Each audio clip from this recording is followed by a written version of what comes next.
Pierwsze pytanie to takie pytanie obowiązkowe do Borka.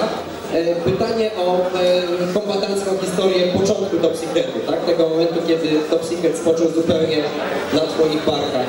Jak wyglądało tworzenie tego pierwszego numeru za twojej kadencji? Ja na początek chciałem bardzo przeprosić wszystkich tych, którym zepsułem dzieciństwo. Naprawdę nigdy nie było to moim zamiarem, żeby to zrobić. Ja o tym, jak to było, z tym, że zostawałem redaktorem naczelnym Top Secretu, opowiadałem już tyle razy, że powoli dochodzę do takiego stanu jak Himmelbach, który za każdym razem opowiadał inną wersję swojego życiorysu. I kiedyś zapytany, dlaczego tak robi, powiedział, że no ile razy można robić to samo. Więc ja tym razem jeszcze powiem mniej więcej, jak to było naprawdę, ale tylko dlatego, że właśnie przed chwileczką miała miejsce dokładnie taka sama sytuacja jak wtedy. Nie przyszedł Gabron, okazało się, że nie ma tego, kto powinien się znaleźć w tym miejscu, więc jako zapchaj dziurę wypchnięto mnie. I tak było właśnie z moim redaktorowaniem Top Secretem. To znaczy w momencie, kiedy doszło do rozłamu spółdzielni, w momencie, kiedy Marcin Przasnyski poszedł razem z wszystkimi ludźmi, którzy dla niego pisali, zrobiła się próżnia, zrobiła się łapanka na redaktora naczelnego i pewnego dnia ktoś powiedział, że ja bym się nadawał. Znaczy, że Borek by się nadawał. I ponieważ wszyscy już byli zmęczeni szukaniem kogoś, kto by się nadawał i kto by się zgodził, a ja niestety zamiast gwałtownie zaprotestować zrobiłem taką minę, że no, można to było uznać za zgodę, to padło na mnie. Okej, rozumiem, że w ciągu dalszego historii kombatanckiej nie chcesz już powtarzać.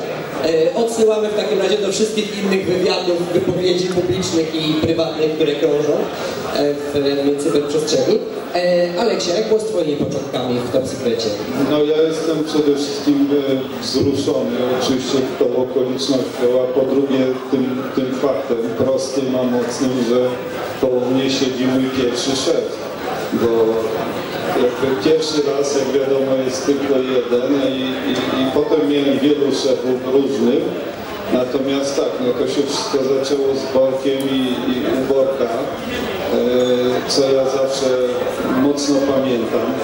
To było tak, że myśmy byli fanboyami gier oczywiście, takimi maksymalnymi, na ile nas było stać zajawkowiczami.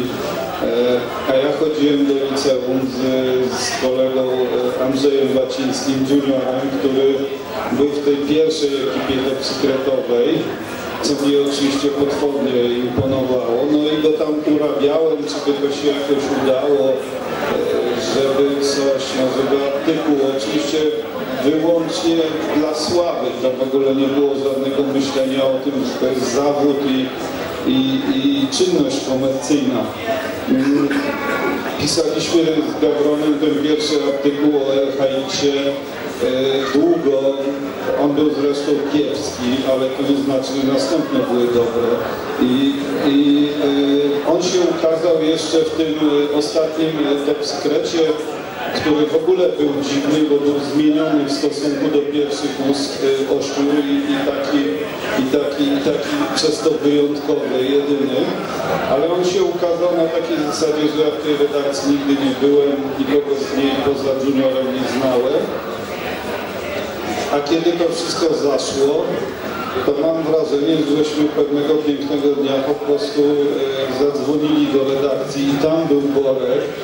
Nawet pamiętam, żeśmy dzwonili z placu Zbawiciela, nie wiem dlaczego, z budki telefonicznej, była taka instytucja, to jakby młodsze osoby, na szczęście takich nie ma, mogą nie pamiętać, ale były czasy, że były budki telefoniczne. No i Borek powiedział, żebyśmy przyszli, a już jak żeśmy przyszli, to jakoś to poszło i siedzimy tu teraz razem na tej kanapie. Natomiast tak, no to był hype niesamowity, to, że można przyjść do tej redakcji, że można napisać dla niej tekst, że on się jeszcze ukaże. Chyba nigdy w życiu, ani wcześniej, ani do teraz nie miałem takiego jednego momentu, żebym o czymś tak strasznie marzył, jak o tym. To ja tak może niekoniecznie kombatancko o Top Secrecie, ale część z tu siedzących pewnie było, jak był jeden z wcześniejszych paneli i siedział chyba właśnie tutaj Grzesiek Onichimowski. Grzesiek Onichimowski to jest facet, który w pewnym sensie przyjął mnie do Wajtka. To znaczy on wtedy pracował w Wajtku jako, no nie wiem jak aktor, ale on tam pracował. Jak ja przyszedłem do redakcji, to był w redakcji Grzesiek, był w redakcji Wojtek Żentara i ja przyszedłem z gotowym tekstem, który miałem napisany. Dałem Grześkowi, Grzesiek popatrzył na ten tekst bardzo mądrze, tak udawał, że go czyta. Przekazał go Wojtkowi Żentarze, mówi, masz przeczytaj, powiedz. Wojtek przeczytał i może być. Oddał Grześkowi, Grzesiek powiedział, dobra, przyjmujemy do druku. To piękne czasy były, najwyraźniej, jak to porównuje z moimi próbami publikowania różnych rzeczy. Tak, czytając sobie ponownie te teksty z Top Secreta, zdałem sobie sprawę jeszcze mocniej niż przedtem, że teksty o grach wtedy w piśmie to było coś zupełnie innego niż dzisiaj. W ogóle te pisma miały nieporównanie ważniejszą rolę. To znaczy dzisiejsze pismo służy przeważnie do tego, żeby recenzować z taką świadomością, że jest mnóstwo innych pism, znaczy innych źródeł wiedzy, jest internet i tak dalej. A Top Secret był takim właściwie jedynym miejscem, czy jedynym takim punktem dostępu do informacji o grach. I te teksty, one, nazywanie ich recenzjami, zwłaszcza w tej początkowej fazie, to jest chyba troszkę nie pasuje. To były recenzje, to były opisy przejścia, prawda? To były czasami jeszcze trzeba było historię do gry dorobić, tak? Która była, jak to w recenzji Fajtu, to jeszcze która była w wyklejce kasety, a jak nie było tej kasety oryginalnej, to trzeba było wymyślić historię, więc się myślało. I ogromna różnica była między tymi tekstami, ale później jakby tak stopniowo uderzały. To może do Alexa, bo jakby przeszedłeś przez cały ten cykl zmieniania się charakteru tych tekstów, prawda? Znaczy, że zostałeś w tych mediach piszących o grach przez cały czas. Jak byś te zmiany, czy doświadczenia przechodzące przez te zmiany opisał? To jest dobre pytanie i to nam dość często umyka, jak te czasy wspominamy. I ja to pamiętam tak, że dla mnie zrozumienie, że to jest jakaś forma, że to jest jakaś narracja, że ta gazeta, ten magazyn to jest, przepraszam za słowo, produkt, przyszło w drugiej połowie lat 90. Dla mnie to był Gambler. Myśmy Gamblera już robili w jakiejś świadomości, jakoś, znowu brzydkie słowo, benchmarkując się do rynku, już wiedzieliśmy, że są inne pisma, że jest na zachodzie jakiś rynek, że oni coś robią, a może to jest fajne, a może nie, może tego spróbować. I ten Top Secret był wspaniały w tym sensie, że z mojej perspektywy to był spontan. Tak, rzeczywiście właściwie nie wiadomo, czy to były recenzje, czy to były opisy, jakie wtedy nazywaliśmy. To słowo opis jest dość mocne, bo ono nie jest ani poradnikiem, ani recenzją, ani właściwie żadną z tych form, które się wykształciły i funkcjonują do dzisiaj, czy w pismach, czy przede wszystkim w internecie teraz. Także tak, no, pisało się o grze. To właściwie ten jakby fokus był po prostu taki, napisać o grze. I to czasem wyjeżdżało w stronę takiego twardego poradnika, jeśli gra była trudna, a zwłaszcza jeśli się jej bez instrukcji w ogóle nie dało obsługiwać, a instrukcji nie było, bo jak wiadomo gra była raczej mało oficjalnym produktem. Natomiast, no tak, jeszcze tą fabułę trzeba było dorobić. To też było oczywiście zupełnie niezwykłe i czasem żeśmy je doprodukowywali zupełnie wbrew kompetencją twórców, albo nawet opublikowanym instrukcją.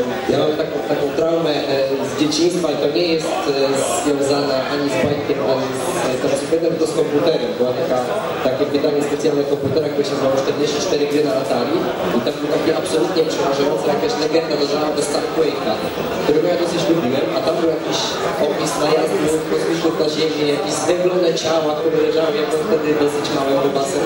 Sobie to wszystko wyobrażałem, byłem wstrząśnięty i potem po latach zobaczyłem oryginalną dokumentację do Star Quake'a i się zorientowałem, jak mnie strasznie okłamano. Nigdy tam nie było. Te zwęglone ciała były wymysłem polskiego redaktora. Takie rzeczy się w kulturze czasem dzieją. Tu pewnie parę osób jest mądrzejszych ode mnie. Na pewno jeśli pomyślę o tym, jak się muzyka punk rockowa rodziła na Wyspach, to chyba było dość podobnie. Jak wychodziły jakieś chłopaki na scenę, z trudem potrafili grać i robili coś z serca, a to się z jakiejś przyczyny podobało publiczności. Potem się zaczęło formalizować i komercjalizować, ale ten początek był taki zupełnie artysta i bardzo podobnie było tutaj. Jedna uwaga, połowa tego, co się działo z tymi opisami, jak to nazywaliśmy, to była kwestia tego, że gry były takie, jakie były. To znaczy, żeby cokolwiek móc napisać o tym, że na ekranie są 3 kreski, które zmieniają swoją pozycję i trzeba biegać za tą kropką i nie trafić w odpowiednim momencie, to trzeba było do tego dorobić jakąś legendę, bo inaczej nie było o czym pisać. I to opisy, recenzje, to ewoluowało razem z grami. No, na początku była ta kropka i tam nic więcej nie było. Potem zaczęło być widać, czy ta kropka ma być, a później doszło do takiego momentu, że się pojawiły przygodówki, zaczęły się pojawiać gry, takie, w których już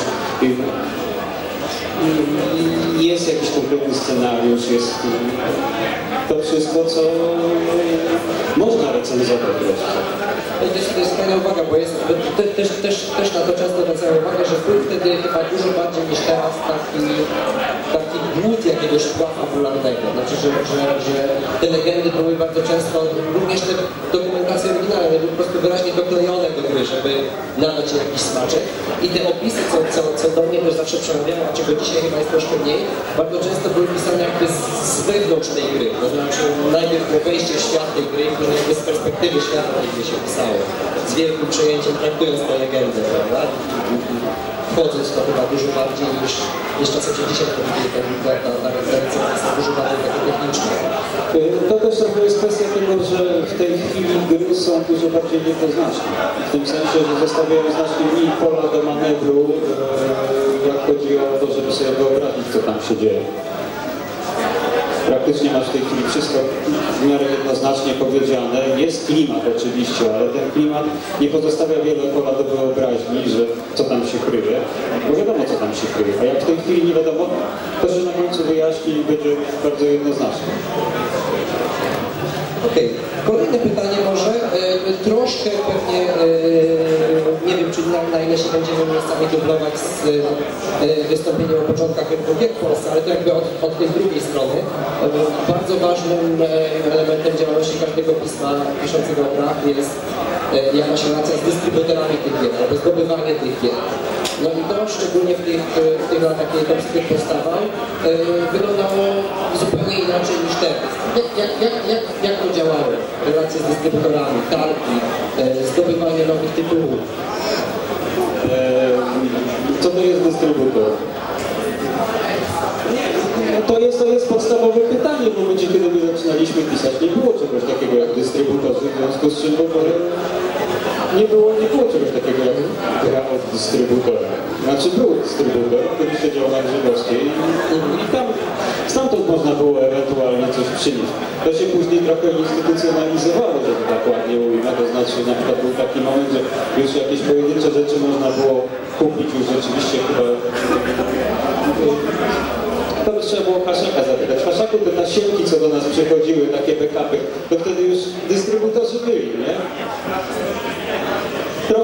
Trochę już było, ale gro to, co myśmy dostawali, to było właśnie takimi kanałami, że przychodziły 2 kasety do streamera miesięcznie mniej więcej. Trzeba było wiedzieć, z kim zagadać, kto te kasety ma, gdzie można to będzie skopiować.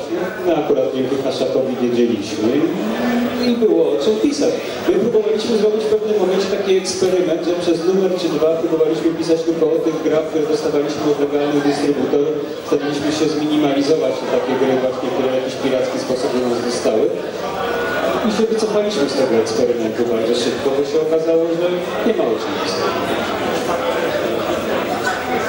To znowu ja bym powiedział tak, ta druga połowa lat 90. to już był ten moment, w którym ten rynek zaczął się kształtować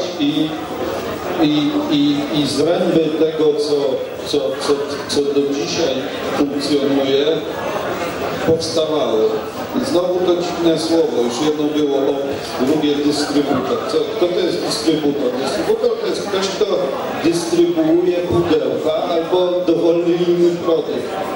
Więc były te firmy, które kupowały często też nie bezpośrednio u wydawców, tylko jeszcze od jakichś zachodnich hurtowników jakąś ilość pudełek, no i miały nadzieję uplasować je w rynek. To powoduje, że oni w pierwszym okresie, to oczywiście nie jest do nich zarzut, byli bardzo słabo przygotowani, wspierani przez swoich partnerów, żeby nam cokolwiek przekazać, pokazać, zaprosić. Często sprowadzali te gry z dużym opóźnieniem, często nie mieli do nich żadnych materiałów, którymi się mogli podzielić. No to jednak dzisiaj jest tak, że jedzie dziennikarz taki frontowy, na przykład tutaj Kosow, siedzący i on u producenta gry gra w grę, której nikt na oczy nie widział. I to jest tak jak trzeba, tak? I to, co on napisze, ma wartość. No, my byliśmy w tej niedobrej, może nawet dramatycznej sytuacji, że ta gra już była na Varezach, a nie było żadnej szansy w legalny sposób się z nią zapoznać przez najbliższe 5 miesięcy. Co robić? Także sam początek, ten najfajniejszy okres, który tu wspominamy, to była czysta, wolna amerykanka, ponieważ nie było w Polsce. Dystrybutor, jak powiedziano, to jest coś bardzo słabego. Przedstawiciel wydawca gry, tak jak jest dzisiaj. Sony, Electronic Arts, Ubisoft, etc. To tworzy taką relację, dostajesz od tych firm materiały, których rzeczywiście nikt nie widział. Jesteś pierwszy albo wszyscy dziennikarze w Polsce są pierwsi, ale w jednym momencie. Wówczas to było całkowite science fiction. Ja jeszcze mam takie skojarzenie, jak tutaj siedzieliśmy, właśnie była ten poprzedni panel o początkach rynku jako takiego. Tutaj chyba Marcin Turski opowiadał o tym, jak oni tak siedzieli w tym samolocie, wszyscy udawali, że się nie znają w ogóle. Jak jechali dziennikarze na ECTS, to też tak trochę wyglądało. To znaczy, no, myśmy się znali, ale w momencie, kiedy się biegało na targi, to każdy miał swoje kanały, wiedział, że trzeba pobiec tak, pogadać z tymi, pogadać z tymi i broń Boże nie dopuścić do tego, żeby inni zobaczyli, gdzie i z kim my gadamy, bo się dowiedzą, że tam też można. Mi się wydaje, że do Psyche, czy teraz, jak się przygotowałem do tego spotkania, lektura do Psyche jest bardzo ciekawa, bo on chyba jest jedynym pismem, które przeszło przez cały ten cykl, od tego rynku zupełnie dzikiego do takiego już się troszkę ustawiającego. No, ciekawe jest patrzeć, jak się to zmieniało i troszkę związane z tym kolejne pytanie, stosunek Top Secretu do piractwa, bo jest ten taki bardzo dziwny okres w historii polskiego rynku gier wideo, kiedy nie ma jeszcze tej sławetnej ustawy, ale przygotowujemy się już troszkę do ustawy, prawda? I są jakby dwa kanały zdobywania gier, znaczy można sobie kupować właśnie na giełdzie. albo w innych szanownych miejscach, a można kupować oryginały, hasła typu bądź oryginalnie, kupuj oryginały, mówi samo za siebie, prawda? Znaczy, ciekawiło mnie, jakie było wasze podejście. Wydaje mi się, że troszkę może nie gra na dwa fronty, ale jednak opus tych światów się funkcjonowało i mieliście takie troszkę też zadanie przygotowania odbiorcy na to, że zaraz wchodzi ustawa i trzeba zmienić trochę sposób myślenia, tak? Czy się ucywilizować. To była trochę schizofreniczna sytuacja, ale my cały czas postępowaliśmy w taki sposób, żeby z jednej strony nigdy nie promować piractwa jako takiego, a z drugiej strony, no żeby mieć o czym pisać, musieliśmy sami piracić, no ale to takie były warunki po prostu. Alternatywą było nie robienie gazety. No tak jak mówię, myśmy zrobili taką próbę i to już nie mówię o tych czasach, kiedy się pojawili dystrybutorzy, ale wcześniej, gdybyśmy w ten sposób spróbowali. No to po prostu w tym momencie pismo wypadało z gry, no bo nie było o czym pisać, no bo napisać jedną stroniczkę o tym, że ktoś gdzieś spróbował wydać jakąś oryginalną polską grę. To by było wszystko. Ja tak trochę za poważnie biznesowo wręcz odpowiem. Znaczy takie przedsięwzięcie, czasopismo Medium o grach ma dwa źródła utrzymania. Pieniądze od czytelników i pieniądze z reklam. Tak jest ten świat zbudowany. Trzeba pamiętać, że kiedy się ten rynek tworzył, nie było i wydawców, i dystrybutorów, a jednocześnie był bardzo oczywiście duży rynek czytelniczy. Pisma osiągały sprzedaże pewnie przekraczające 100 000 egzemplarzy i to było tych pism w pewnym momencie całkiem sporo. Czytelnik głosował pieniędzmi. On chciał kupować pisma, w których będą informacje o tych grach, które on już ma w rękach albo za chwilę miał będzie. To jest jedna rzecz. Druga jest taka, oczywiście ja to nie chciał bardzo jakoś etosowo o tym opowiadać, ale mam trochę do czynienia z dziennikarstwem i teraz i przez ostatnie 20 lat rolą dziennikarza jest informować. Jakby to jest za każdym razem dramatyczna sytuacja w różnych wymiarach, jeśli dziennikarz coś wie, ma do czegoś dostęp i nie może, nie wolno mu, nie powinien albo nie chce o tym napisać. Czy to dotyczy korupcji w urzędzie, czy to dotyczy gry, która jest już powszechnie dostępna, no ale czekamy jeszcze na tą oficjalną kopię. Tak jak na nią czekamy 2 dni, to można wyżyć, ale jak czekamy 2 miesiące, to jest naprawdę trudne. Ja, jak wiadomo, zwłaszcza w tych gamblerowych czasach, tak dość dogmatycznie wojowałem z piractwem swoim piórem i szczerze powiedziawszy uważam,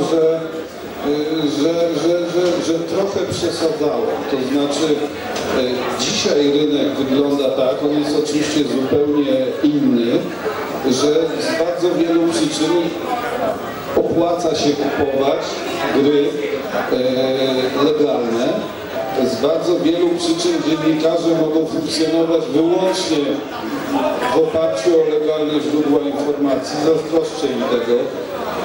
Oczywiście dalej są jakieś problemy. Znowu popatrzę na KOS-a, tak jak mieliśmy historię całkiem niedawno, pewnie 3 lata temu, że pojawił się jakiś obrazek z FIFA i nagle potężna presja dystrybutora Electronic Arts, nie publikujcie tego. Długie i trudne dyskusje. No co jest do cholery? Jest obrazek z FIFA, jest w internecie, czyli jest dostępny na wyciągnięcie ręki, a my go mamy nie opublikować, no bo on zdaniem wydawcy jest niekoszerny w tym momencie.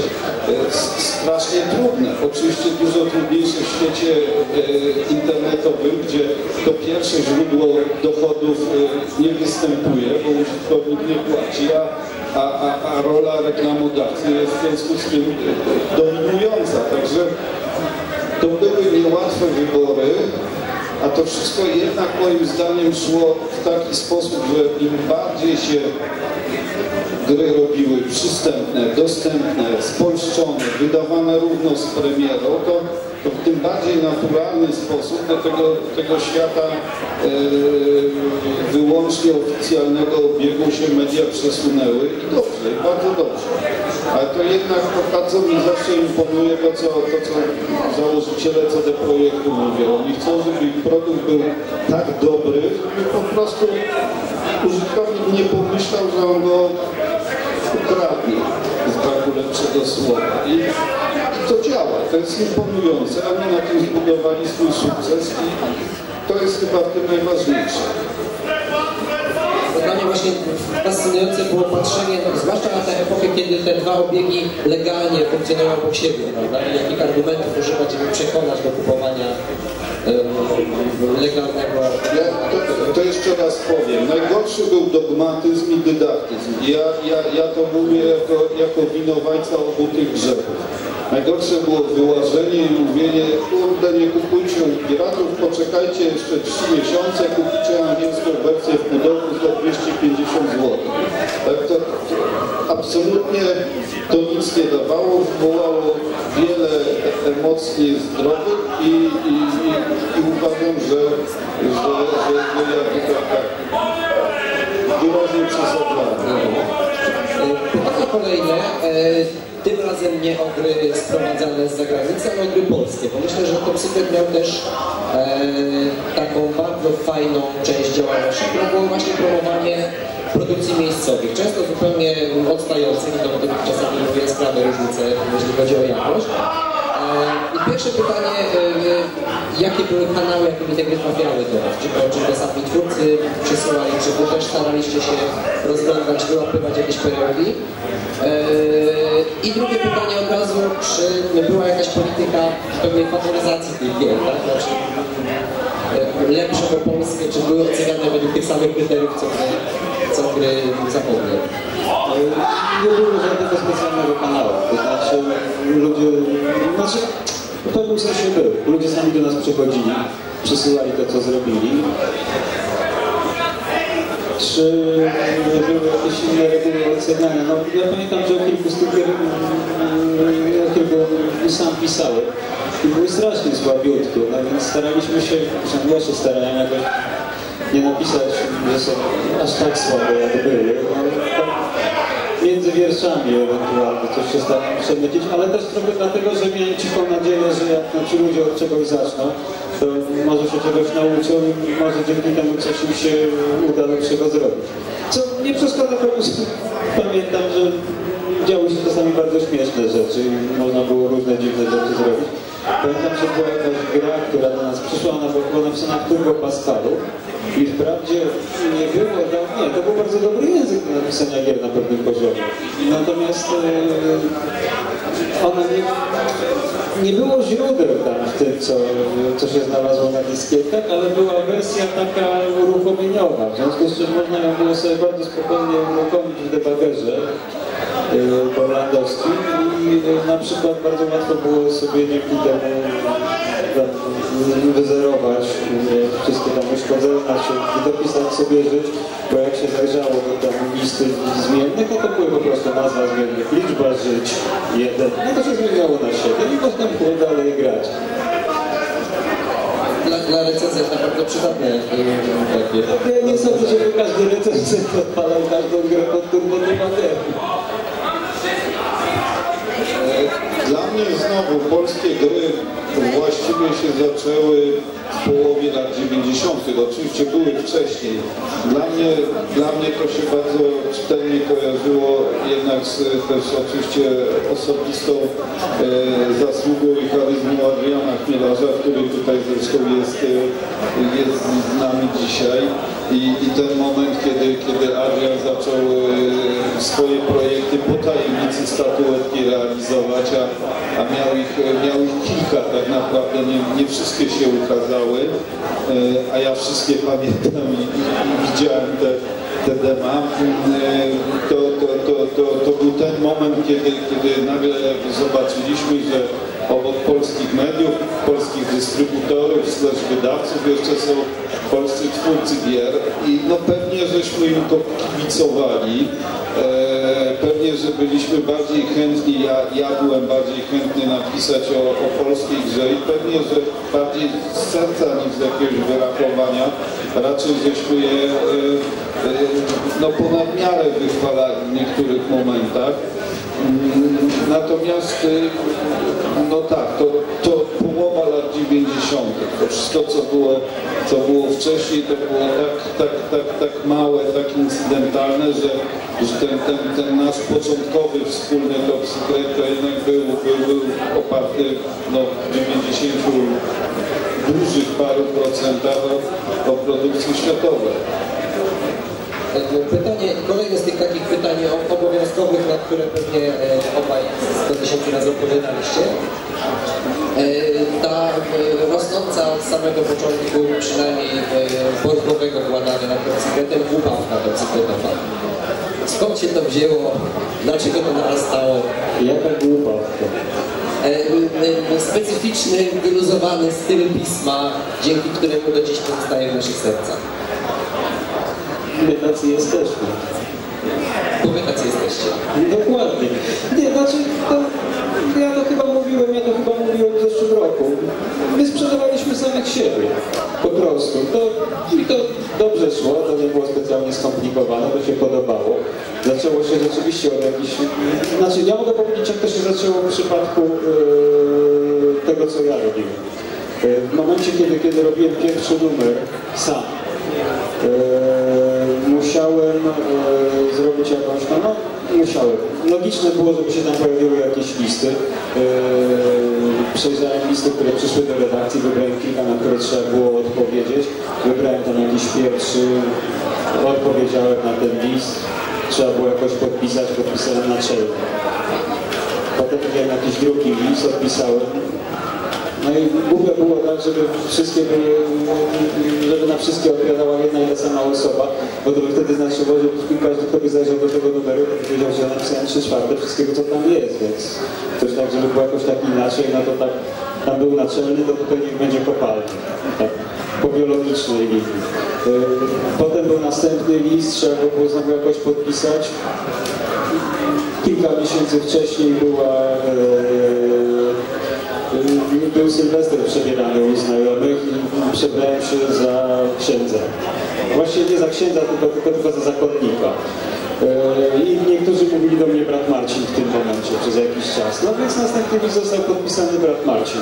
I to powstało zupełnie automatycznie, a później zaczęło żyć własnym życiem, bo się okazało na przykład, że ludzie do nas piszą i zaczynają pytać, czy kopalny coś tam, czy kopalny coś innego, czy profesor Dżemik coś tam, czy coś.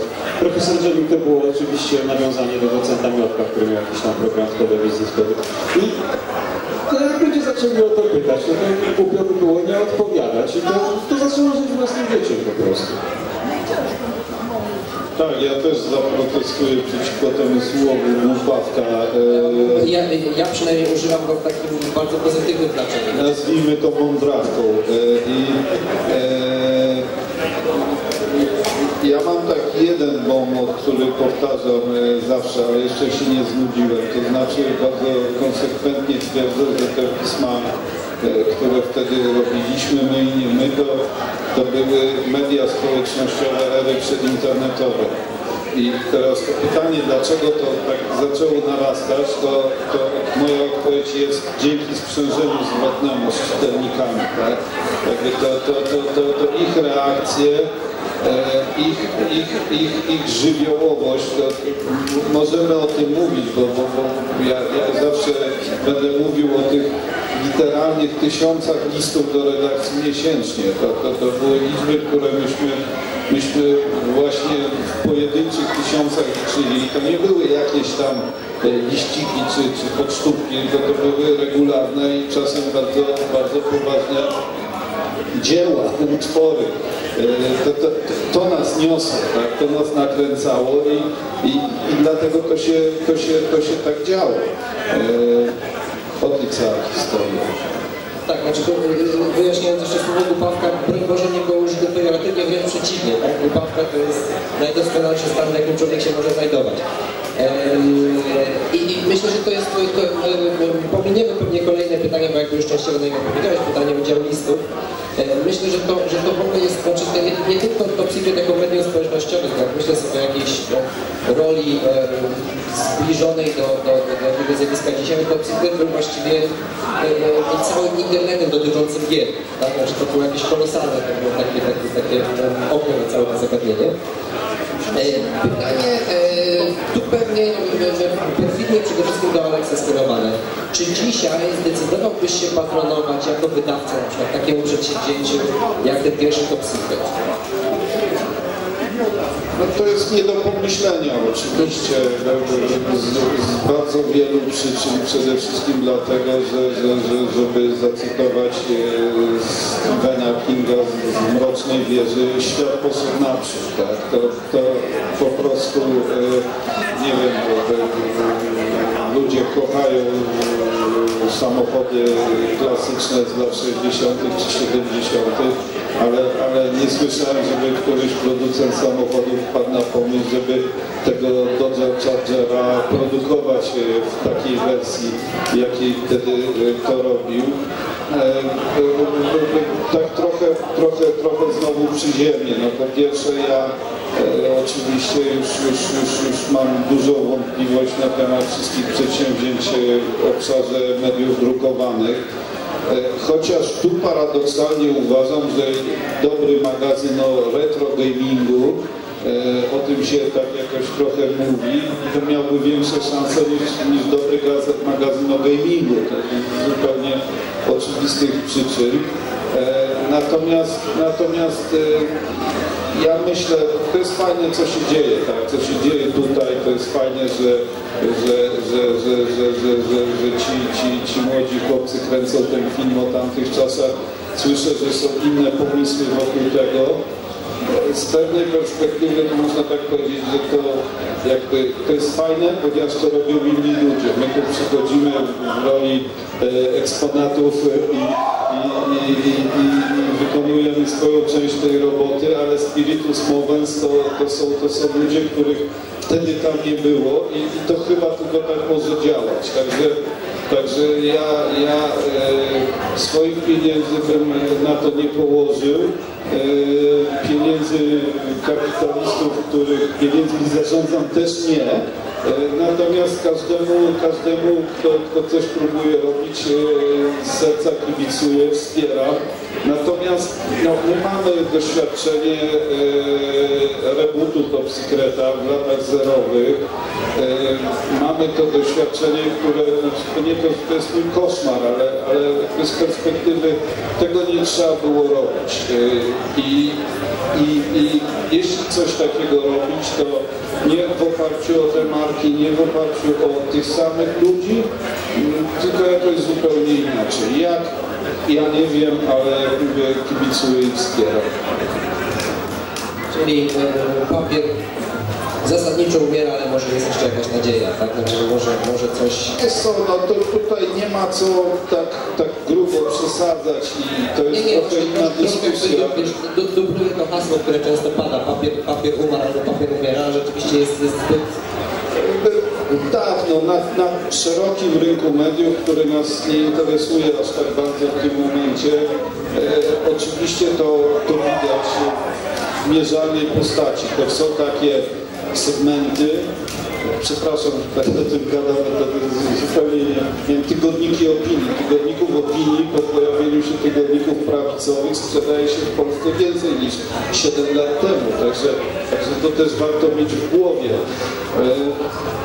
Na pewno dla gamingu to są media już no, trudne do uczynienia konkurencyjnymi, chociaż znowu powiem, jak się popatrzy na statystyki sprzedaży tego ostatniego magazynu The Action, to one w ciągu ostatnich 2-3 lat, o ile dobrze pamiętam, przynajmniej w ostatnich 13 do 14 roku miał wzrost.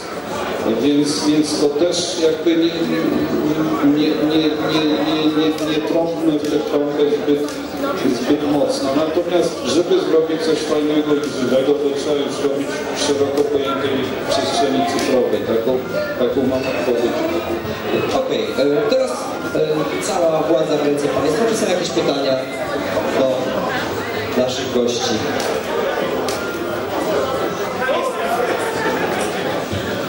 Cześć, jestem Tadeusz. Też się na Was wychowywałem. Mam zupełnie poważne pytanie, czy uważacie, że teraz gry są lepsze czy gorsze niż kiedyś? Bo wszyscy, jest taki motyw, taki model mówienia, że kiedyś to gry były super, a teraz to już wszystko są gotowe. Co wy byście powiedzieli? Są inne. Tak, krótka odpowiedź.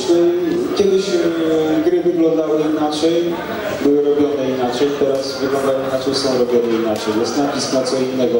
Znaczy nacisk na co innego był wtedy, nacisk na co innego jest teraz. Ja się nie podejmuję powiedzieć, które z nich są lepsze. Przed chwileczką rozmawialiśmy na temat tego zanim się zaczął panel, rozmawialiśmy na temat Anotherworlda, który został zrobiony kilkadziesiąt lat temu i do tej pory jest graficznie perfekcyjny, dlatego że został zrobiony w taki sposób, jaki został zrobiony i w dalszym ciągu się w niego świetnie gra. Czy on jest lepszy od rzeczy, które się pojawiają teraz? Nie wiem, ale na pewno nie jest gorszy. Czy rzeczy, które teraz się robi, są gorsze? No raczej nie. Ale to jest po prostu kwestia, startujemy w trochę różnych dyscyplinach sportowych po prostu w tym momencie, w związku z czym strasznie trudno jest zrobić takie porównanie. Pewnie jakby chcieć na przykład porównać to poziom realizmu, jaki się daje wycisnąć, no to w ogóle nie ma o czym rozmawiać. To tamta kropka w porównaniu z tym, co się teraz gra, nie ma startu. Aczkolwiek tamta kropka miała tę zaletę, że tu z tyłu gdzieś coś tak musiało działać. Wyobraźnia musiała zacząć działać, żeby w ogóle można było w to zagrać i ona coś dodawała, czego w tej chwili z kolei nie.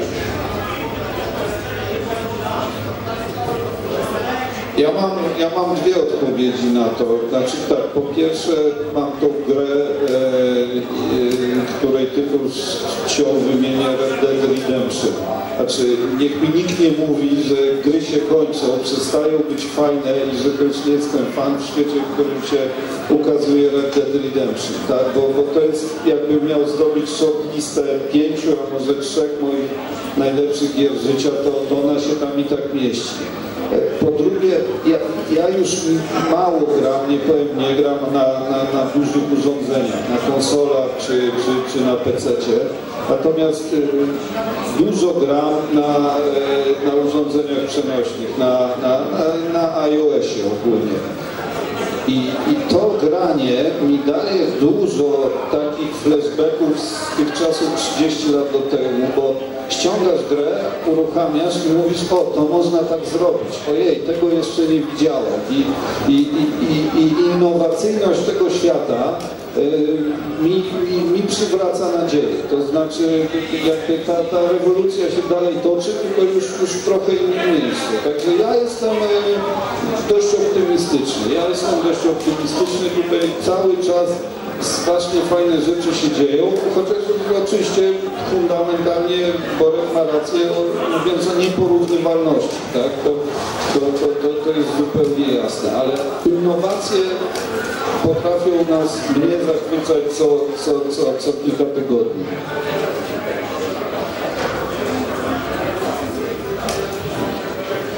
Przepraszam za gardło, ale nie mój to bardzo fajnie mówić o rynku gier, a chciałbym zapytać o rynek prasy.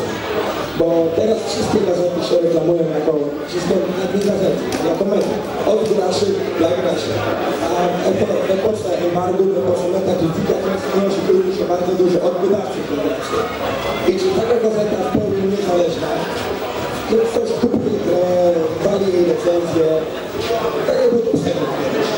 Miałaby miejsce obecnie, w tym momencie, co się dzieje? To dobre pytanie. Znaczy, po pierwsze trzeba powiedzieć, media to są przedsięwzięcia komercyjne. Tak w ogóle, tak o tym nie zapominamy. Na końcu albo na początku ktoś ma pieniądze i może zainwestować umownie w fabrykę samochodów albo w przedsięwzięcie medialne i robi to z nadzieją, że osiągnie zysk. Więc to jest kawałek porządku tego świata. Gdzie jest miejsce na tą niezależność?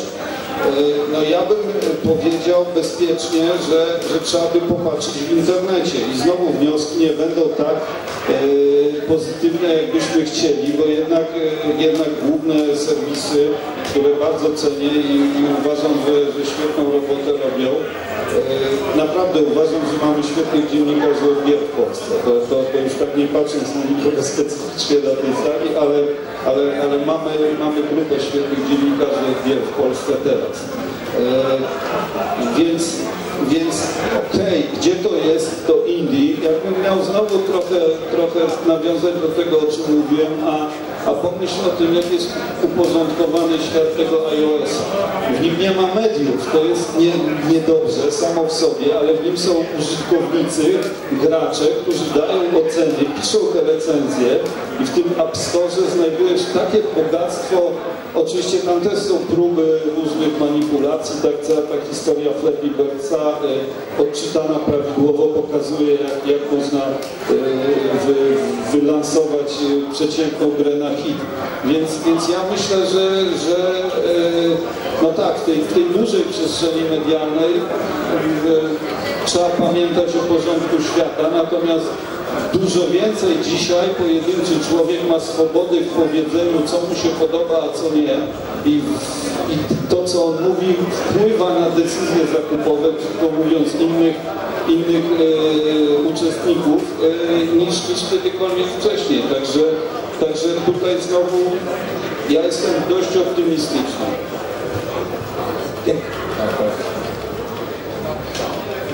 Czy mamy jeszcze jakieś pytania? Tak, okej.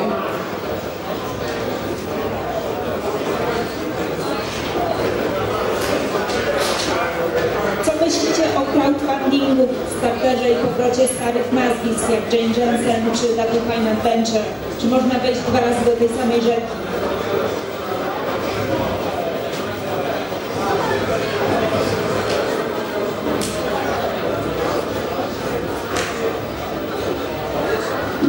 Jak długo są ludzie, którzy są gotowi w to włożyć swoje pieniądze i wspomóc takie projekty, no to będzie żyło.